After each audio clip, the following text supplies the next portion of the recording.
पिछले वीडियो में हमने त्रिभुज के तीनों कोणों के योगफल और बहिष्कोण प्रमेय पर आधारित प्रश्नावली 9.3 से 4 प्रश्नों का हल आपको बताया था। आज हम आगे के प्रश्नों को यहाँ हल करने वाले हैं। प्रश्नों को पूरा समझने के लिए वीडियो शुरू से अंत तक देखिए और साथ ही साथ स्क्रीनशॉट लेते हुए कॉपी में नोट भी करते जाएंगे। ठीक है, तो चलिए स्टार्ट करते हैं आज का क्लास। तो प्रश्न क्रमांक 5वां का चित्र मैं यहाँ बना चुका हूँ। त्रिभुज XYZ में कोण x 62 अंश का दिया हुआ है और जो YO है वो कोण XYZ का अर्धक है और ZO कोण XZY का अर्धक है। तो हम क्या लिख सकते हैं, मान लीजिए मैं नंबरिंग कर दूं 1 2 3 4। तो हम कहेंगे दिया है कोण 1 बराबर 2 और कोण 3 बराबर 4। क्यों दिया है? क्योंकि भाई ZO जो है इस कोण का समद्विभाजक है, इसलिए आधा आधा हो जाएगा, 3 और 4 बराबर होंगे। वैसे ही कोण 1 और 2 भी बराबर होंगे। तो चूंकि कोण 1 बराबर 2 और 2 बराबर हमारे प्रश्न में दिया हुआ है कितना, 54 अंश। तो कोण 1 बराबर हो जाएगा 54 अंश। ठीक, इसलिए पूरा कोण XYZ कितने का होगा? पूरा कोण बोलेंगे तो यहां से देखेंगे XYZ, यानी ये दोनों कोणों का योग।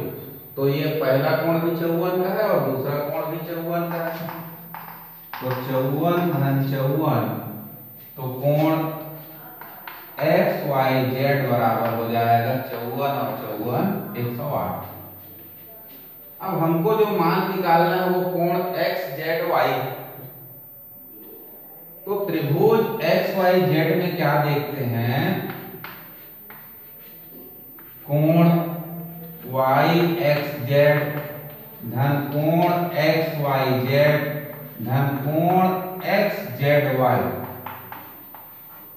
तीनों कोणों का योगफल क्या होगा, 180 अंश। तो YXZ कहते हैं तो कितना दिख रहा है, 62। XYZ हम निकाल चुके हैं 108। तो XZY बराबर हो जाएगा इस प्रकार, 108 और 62 तो 10 और 60 170 धन कोण XZY बराबर 180, इसलिए XZY बराबर हो जाएगा 180 ऋण 170 बराबर आ गया 10 अंश। अब देखिए XZY तो निकल गया। अब कोण 3 बराबर 4 है, तो चूंकि कोण 3 धन कोण 4 बराबर उसका पूरा नाम लिखेंगे तो क्या होगा, देखिए 3 और 4 को जोड़ूंगा तो XZY दिखाई देगा। अब 3 बराबर 4 है और त्रिभुज के अंदर का नाम क्या है, 4। तो हम 3 और 4 दोनों बराबर है, तो 3 के बदले भी 4 लिख सकते हैं और 4 की जगह 4 ही रखेंगे और XZY 10 अंश निकाल चुके हैं। तो 2 कोण 4 बराबर 10 अंश, इसलिए कोण 4 बराबर क्या हुआ, 5 अंश। तो इस प्रश्न में हमको दो चीज ज्ञात करना था, वो था XZY जो कि हमने 10 अंश प्राप्त कर लिया। दूसरा कोण हमको निकालना है YOZ। तो इस YOZ त्रिभुज में अब आ जाएंगे, क्योंकि अंदर ये 54 अंश मालूम है और ये निकल गया है 5 अंश। तो इतना पहले नोट कर लीजिए। ठीक, आगे देखते हैं। त्रिभुज YOZ में ये कोण हो जाएगा 2 नंबर का, कोण YOZ हो गया और कोण 4 हो गया। सब मिलाकर के कितने होंगे, 180। 2 का मान चित्र से दिख रहा है 54 वाई और जेड ज्ञात करना है और कोण 4 बराबर निकला है 5 अंश।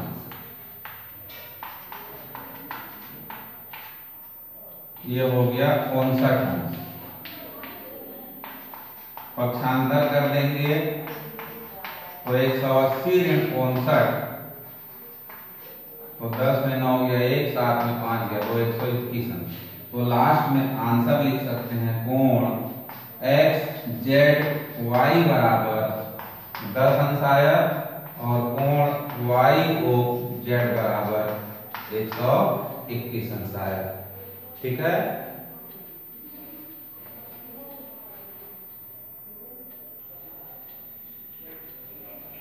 क्वेश्चन नंबर 6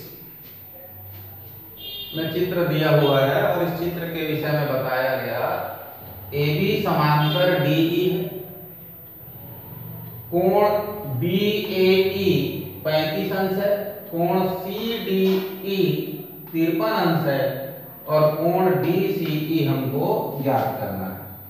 इस कोण को ज्ञात करना है। तो देखेंगे ये DE और AB समांतर है, तो ये AE जो है तिर्यक छेदी रेखा होने के कारण कोण E और कोण A बराबर होंगे, एकांतर कोण होने के कारण। तो सबसे पहले हम एकांतर कोण का प्रयोग करके कोण E ज्ञात करेंगे। जब कोण E ज्ञात हो जाए तब देखेंगे कि त्रिभुज DCE में कोण E ज्ञात है, कोण D दिया हुआ है, तो कोण C हम ज्ञात कर सकेंगे त्रिभुज के तीनों कोणों के योगफल के नियम का प्रयोग करके। क्लियर है। तो आगे हल करते हैं। चूंकि AB समांतर DE इसलिए कोण CED बराबर कोण BAE, कारण होगा एकांतर कोण होने के कारण बराबर हो। तो CED और BAE हमको कितना दिया है या BAC उसी को कहा गया है तो भी चलेगा। BAE कहेंगे तब भी वही है और BAC कहेंगे तब भी वही है। तो कितना दिया हुआ है 53। अब त्रिभुज DCE क्या कहेंगे, कोण CDE धन कोण CED धन कोण DCE, तीनों कोणों का योगफल कितना हो जाएगा 180। तो CDE हमको प्रश्न में दिया गया है 54 अंश, CED हमने प्राप्त कर लिया 53 अंश। नहीं थोड़ा गड़बड़ है, ये 35 दिया था थोड़ा पलट दिया, कितना है 35 है, 35 लिखेंगे। तो ये हुआ 35 अंश और DCE हमको ज्ञात करना है, बराबर हुआ 180।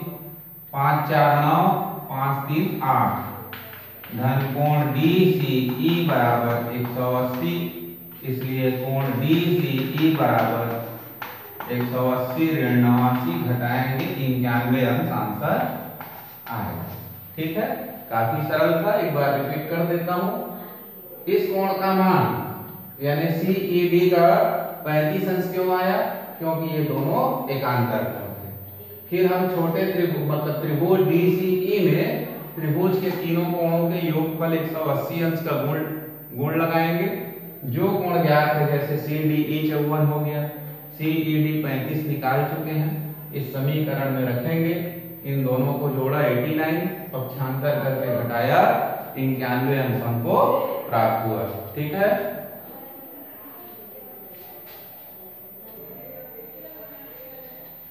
प्रश्न क्रमांक 7वां लेते हैं।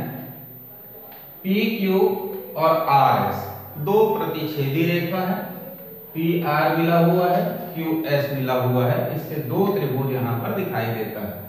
कोण P 95, कोण R 40 और कोण S दिया हुआ है आपको 75 अंश। तो यहां ज्ञात करना है कोण SQT। कौन सा कोण ज्ञात करना है, SQT बराबर हमको ज्ञात करना है।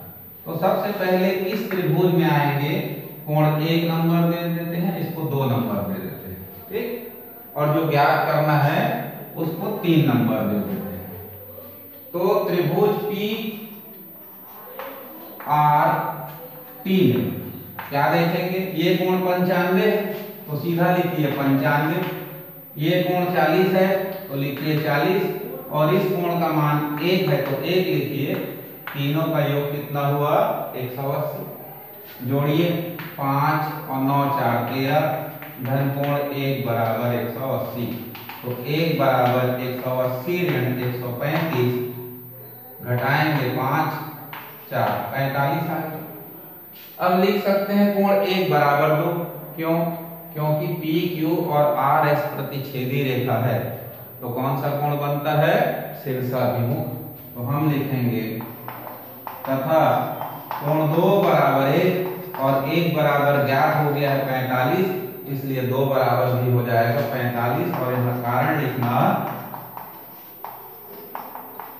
शीर्षाभिमुख कोण, ठीक। अब 2 नंबर का कोण निकल गया, यहाँ 75 है और हमको ज्ञात करना है 3, तो कौन सा नियम लगा देंगे, त्रिभुज एस क्यू पी में कोण 2 धन 75 धन कोण 3 बराबर 180 अंश। 2 का मान 45 अंश आ चुका है।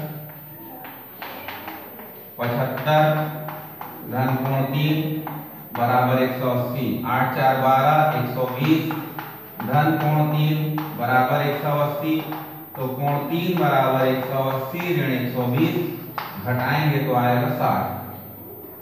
इस कोण 3 का ही नाम हम लिख सकते हैं एस क्यू टी, तो ये हो जाएगा एस क्यू टी, और ये हो गया हमारा आंसर। बहुत इजी था।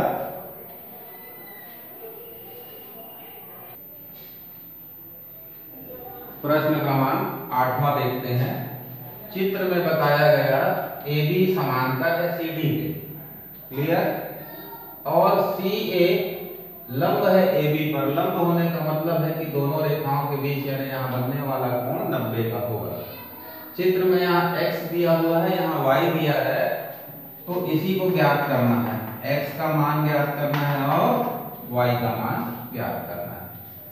तो यहाँ पर हम अपनी सुविधा के लिए कोण नंबर 1 ले लेते हैं और त्रिभुज BCD को देखेंगे। त्रिभुज BCD क्या देखते हैं, कोण 1 ये वाला कोण, धन कोण 28 बराबर हो जाएगा 65 अंश, ठीक। ये कोण 28 अंश, ये कोण 1, दोनों का योग होगा 65 अंश। कारण क्या होगा, बहिष्कोण प्रमेय। जब किसी त्रिभुज की एक भुजा बढ़ाई जाए तो ऊपर का हिस्सा मत देखिए, ठीक। तो यहाँ पर कारण होगा बहिष्कोण प्रमेय। अब 28 का पक्षांतर कर दीजिए, तो कोण 1 बराबर हो जाएगा 65 ऋण 28, 15 में 8 गया 7 और 5 में 2 गया 37। कोण 1 का मान आ गया 37 अंश। अब ए बी समांतर है बताया गया है सी डी के, तो कोण 1 और y के बीच क्या संबंध होगा बताइए, एकांतर कोण। यस, ठीक कह रहे हैं आप, एकांतर कोण होगा। तो यहाँ लिखेंगे क्योंकि ए बी समांतर सी डी, इसलिए y बराबर कोण 1, कारण हो जाएगा एकांतर कोण, और 1 का मान 37 अंश आ चुका है, इसलिए y का मान भी कितना हो जाएगा 37। अब त्रिभुज ABC में देखेंगे, ये कोण 90 अंश है, ये 37 आ गया, तो x का मान निकाल सकते हैं। तो फिर लिखेंगे त्रिभुज ABC में कोण 1 धन y धन x, तीनों कोणों का योग कितना होगा 180। क्योंकि सी ए लंब है ए बी पर, इसलिए कोण ए क्या है अपने पास 90 है, y का 37 आ गया है, x ज्ञात करना है, तो जोड़ दीजिए 9 3 12, 180, तो x बराबर 180 ऋण 127, तो घटाएंगे तो 10 में 7 गया 3, 7 में 2 गया 5, 53 अंश प्राप्त हुआ। तो हमको आंसर क्या क्या मिला, x बराबर 53 अंश और y बराबर 27 अंश, क्या होगा हमारा आंसर। क्लियर है, चैप्टर अंतिम पहुंच गया, बस एक क्वेश्चन और बाकी है, फिर हमारा सरल रेखा और कोण से रिलेटेड वाला एक्सरसाइज विथ थ्योरम कंप्लीट हो जाता है। ठीक, आप पूरा नोट्स बना लेंगे।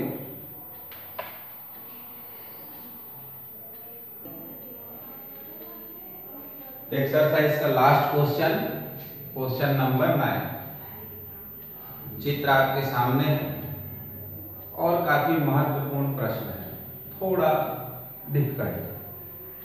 इस चित्र में सबसे पहले हम देखेंगे एक त्रिभुज ABC की भुजा को D तक बढ़ाया गया। फिर प्रश्न में कहा गया है जो कोण B का अर्धक है वो जा रहा है ये BE, और कोण जो ACD है उसका अर्धक भी जा करके कहाँ मिलते हैं, E में मिलते हैं। तो सिद्धे को सबसे पहले लिख लेते हैं कि इसमें हमको सिद्ध क्या करना है। तो सिद्धे है कोण BEC बराबर आधा कोण BAC, यानी यहाँ जो कोण E बना हुआ है वो इस कोण A के आधा होगा। क्लियर है, BEC यानी ये कोण E वाला इस A के आधा होगा, ये प्रूफ करना है। अब इसमें दिया क्या है उसको देखें। तो ये जो B से जाने वाली किरण है BE, इस कोण B का अर्धक है, यानी कोण 1 बराबर कोण 2 दिया है। ठीक, फिर ये CE है, ये कोण ACD का अर्धक है, यानी कोण 4 बराबर क्या दिया हुआ है, 5 दिया है। अब इसको ज्ञात करना है हमको। तो सबसे पहले आप देखेंगे हल करते समय त्रिभुज BEC में इसके तीनों कोणों को देखिए। कौन से त्रिभुज में, BEC में, ये इस त्रिभुज में। ठीक, तो इस त्रिभुज में क्या दिखाई देता है, कोण 2। इस पूरे कोण को लेंगे तो क्या हो जाएगा, कोण 3 धन कोण 4। ठीक, और इस कोण का पूरा नाम लिख लीजिए BEC। तो सभी कोणों का योगफल कितना हो जाता है, 180। ठीक, तो ये लिख लीजिए। फिर ले लीजिए त्रिभुज ABC में। अब त्रिभुज ABC में जब देखेंगे तो आपको ये वाला त्रिभुज दिखाई देगा पूरा, इसके सभी कोणों को लिख लीजिए। तो ये कोण BAC, कोण 1 धन 2, और कोण कौन सा आएगा, ये छोटा कोण नंबर 3 बस आएगा, बराबर हो जाएगा 180। अब चूंकि 1 बराबर 2 होता है तो हम 1 के बदले 2 या 2 के बदले 1 लिख सकेंगे, उसको आगे चल करके देखते हैं। तो ये हुआ त्रिभुज BCE के सभी कोणों का योगफल 180 अंश, और उधर लिख दिया हूं त्रिभुज ABC के सभी कोणों का योगफल 180 अंश। दोनों आपस में कैसे होंगे, बराबर होंगे। तो 1 व 2 से कोण 2 धन 3 धन 4 धन BEC बराबर चिन्ह लगा करके लिखेंगे BAC धन कोण 1 धन कोण 2 धन कोण 3। दोनों तरफ जो अंक आपको एक जैसे दिखता है उसको आप सीधे सीधे कटा दीजिए। क्या बोला, दोनों तरफ जो एक जैसा कोण दिखता है उसको सीधे सीधे कटा दीजिए। पक्षांतर करने से कटेगा, हम चाहें तो ऐसे ही कटा सकते हैं। तो देखेंगे कोण नंबर 2 इधर भी है, इधर भी है, कट गया। कोण नंबर 3 इधर भी है, इधर भी है, कट गया। अब जो बच गया उसको लिख लीजिए कोण 4 धन BEC बराबर कोण BAC धन कोण A। अब एक जो है इधर से थोड़ा बाहर वाले एरिया में चला जाता है, तो क्योंकि 2 बराबर क्या है 1, तो इस 1 के बदले आप 2 रख लीजिए और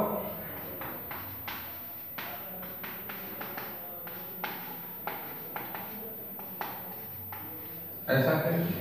अब इस 2 का पक्षांतर कर लीजिए, तो कोण 4 ऋण कोण 2 धन कोण BEC बराबर आ जाएगा BAC, और इसको दे दीजिए इक्वेशन नंबर 3।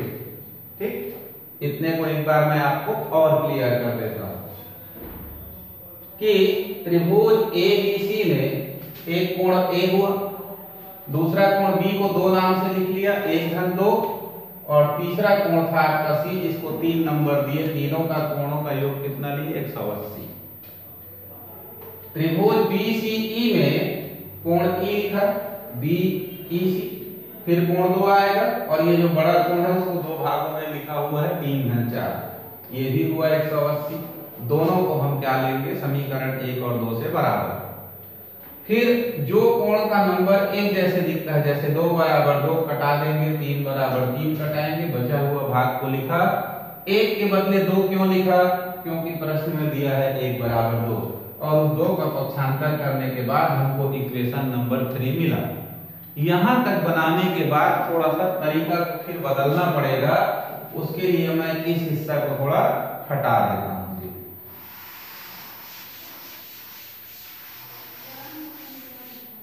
आगे देखेंगे तो वहां पर आपको बहिष्कोण का प्रयोग करना है, वो कैसे होगा देखिए।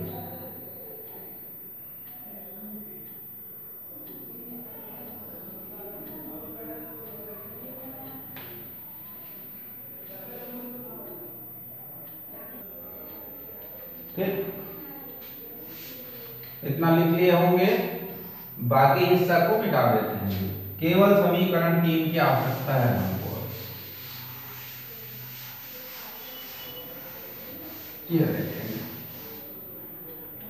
अब थोड़ी देर के लिए आप कल्पना करिए कि ये वाला लाइन हटा दिया हूं मैं, आपको समझाने के लिए मिटा रहा हूं, चित्र में नहीं मिटा देना ना। इसको भी मिटा दिए, जो कि 4 धन 5 है।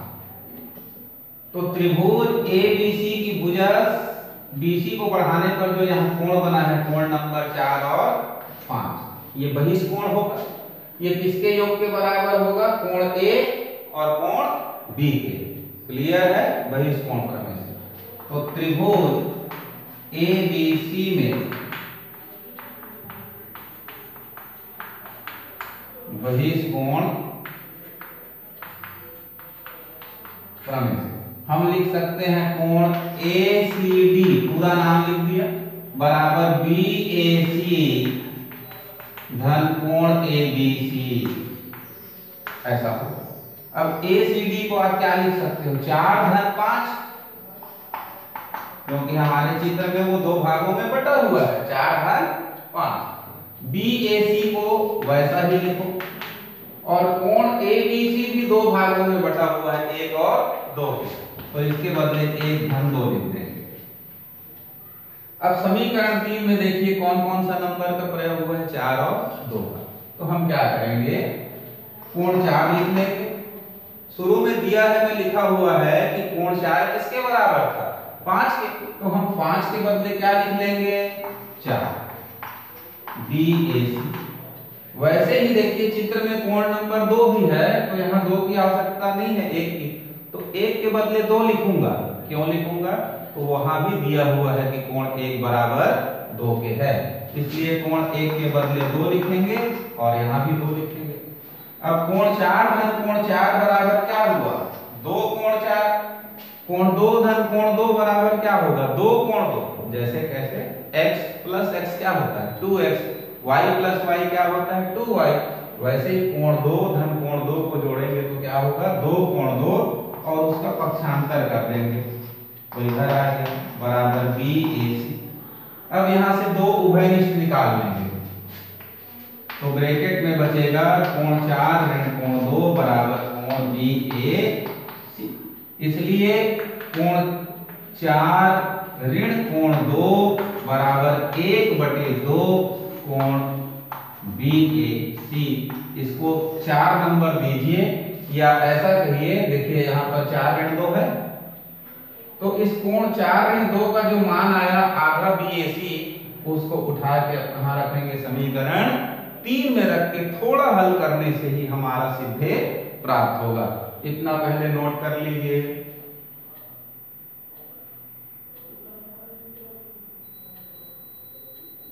ठीक है, लिख लिए होंगे।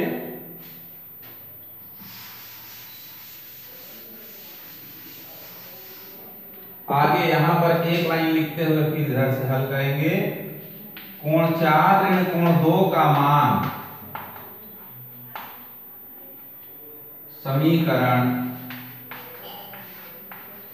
3 में रखने पर, इसीलिए समीकरण को नहीं मिटाया सही। ये 4 ऋण 2 है, ठीक, इसका मान कितना रखेंगे आधा AC। तो यहां से लिखते हैं आधा कोण BAC बराबर हो जाएगा धन कोण BEC बराबर कोण BAC। अब इस आधा कोण BAC को पक्षांतर करिए तो BEC बराबर हो जाएगा कोण BAC ऋण 1/2 कोण BAC। ये पूरा कोण है, ये आधा कोण है, एक से आधा गया आधा बचेगा। यदि आपको समझ में नहीं आता है तो लघुत्तम लेना पड़ेगा। तो 2 का तिर्यक गुणा हुआ 2 कोण BAC ऋण कोण BAC। तो इसको थोड़ी देर के लिए जैसे x मानते हैं BAC को तो 2x माइनस x बराबर क्या होता है x। वैसे ही 2 कोण BAC से 1 कोण BAC घटाएंगे तो क्या बचेगा कोण BAC और बटे में क्या रहेगा 2। तो देखिए शुरू में मैं लिखा था सीधे बराबर कोण BEC बराबर 1/2 कोण BAC, ये आ जाता है। इस प्रकार से ये सिद्ध होता है। ठीक है, मैंने अपनी तरफ से पूरा समझाने का आपको प्रयास किया है। एक बार इसको और अच्छे से देख लीजिए। ये प्रश्न 9वें नंबर का काफी इंपॉर्टेंट क्वेश्चन है। वैसे तो परीक्षा में कौन सा प्रश्न आएगा ये कह पाना थोड़ा मुश्किल होता है, परंतु हमको सीखने के लिए और बहुत प्रकार के आइडिया को समझने के लिए सभी प्रश्नों को पढ़ना चाहिए, हल करना चाहिए और समझना भी चाहिए। इसलिए प्यारे बच्चों, आप सभी प्रश्नों को देखिए, पढ़िए, समझिए और कॉपी में नोट करके उसका अभ्यास करिए। आज यहाँ पर हमारे छत्तीसगढ़ माध्यमिक शिक्षा मंडल द्वारा निर्धारित जो पाठ्यक्रम है उसके अंतर्गत सरल रेखा और कोण वाला अध्याय पूर्ण होता है। इसके बाद हम नेक्स्ट चैप्टर जो है वो आपके सामने लेकर के मिलेंगे। तब तक के लिए गुड लक, गुड डे।